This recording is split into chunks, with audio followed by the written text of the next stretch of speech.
Hi, this is Mashnu, and again a middle game training position now.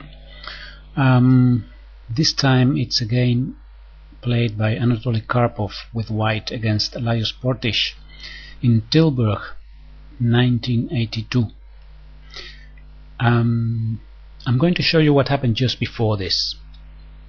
This was the position before. White had played his queen to c2, attacking the rook on a4, and Portish moved rook to a3. Of course, threatening to take on h3 with the queen. Queen takes h3 with the dangerous consequences. And now Karpov moved rook to b3, preventing black from taking on h3 and offering black to take on b3. Now what I would like to do is, well, two exercises in one.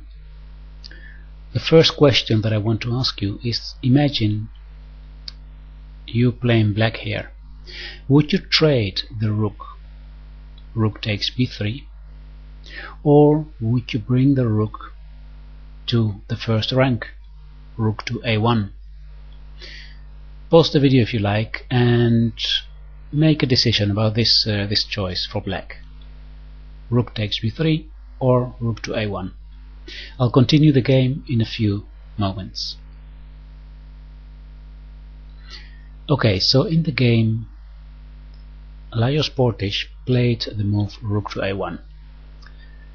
Now this is not the best move.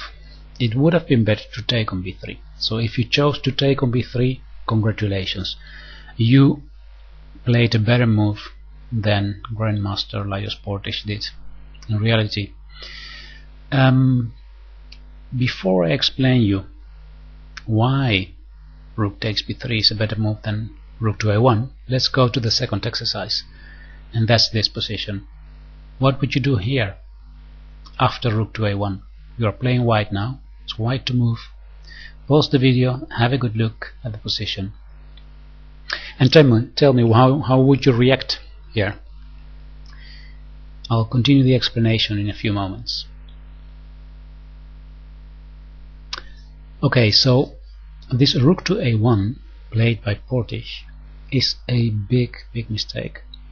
In fact, white can win this position in just a few moves. Karpov was a great player who knew how to combine positional play, strategic play, and tactical play. And we have here a tactical pattern. King, rook and bishop are on the same diagonal. This opens the possibility of playing the move rook to f3. That's what Karpov did, and there is a dangerous threat. The combination rook takes f6, king takes f6, queen c3 check or b2 check, winning the rook on a1, so then white will have won a piece. In the game, that's what happened. Black played queen to b7, and after this Karpov took on f6. Queen b5 was played, queen to c3, a dangerous move, of course, threatening to take on a1, threatening also to move the rook away, for example taking on d6 with check to the black king. Portish gave a check on f1, but there is no perpetual check here. After king to g3, king g1, king h4, black resigned here. There is no way to save the game. But let's have a look at the choices that we saw, because I told you I'm going to explain you why. Let's go here. Why rook a1 is so bad? Well, you have seen now the consequences, but let's have a look at rook takes b3. What happens then? If rook takes b3, queen takes b3, white has a better position. That's one thing that we need to see here very clear, that this knight on c6 is very strong. Black has a dark square bishop, so it's impossible for black to get rid of this strong piece on c6. Pawns, the central pawns of white, are placed on light squares, so it's very difficult for black to attack those pawns. And black has two weak pawns here on a6 and on d6. Now, these characteristics of the position make it clear that white is standing better here. But of course, black can try to continue playing. For example, queen to e8. Then of course white defends the pawn, attacks the other pawn. It's difficult to play this for black, but it's not lost. Instead of that, Portish made the mistake of playing rook to a1. Now rook to f3, and here perhaps you had the question, what if we simply move this bishop away? We cannot go with the bishop to b2 or c3, so for example bishop to e5 could be an idea. Let's say bishop e5, then knight takes e5, d takes e5, and now rook to b2. Sorry, queen to b2. After queen to b2, the rook on a1 is attacked.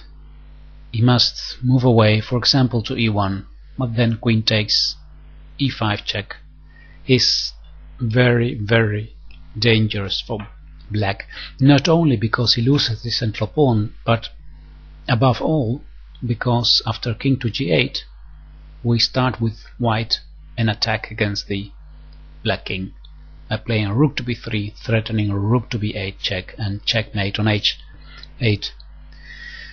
So this is the reason why black didn't move the bishop. And of course other squares for the bishop are difficult to find, because if it goes to this diagonal, then we simply give a check on b2 and win the rook. So bishop to e5 is the only possible bishop move. So that's why black played queen to b7, and now this combination continued, and this was the end of the game. Alright, I hope you found this an interesting example, and I'll see you next time on YouTube. Goodbye.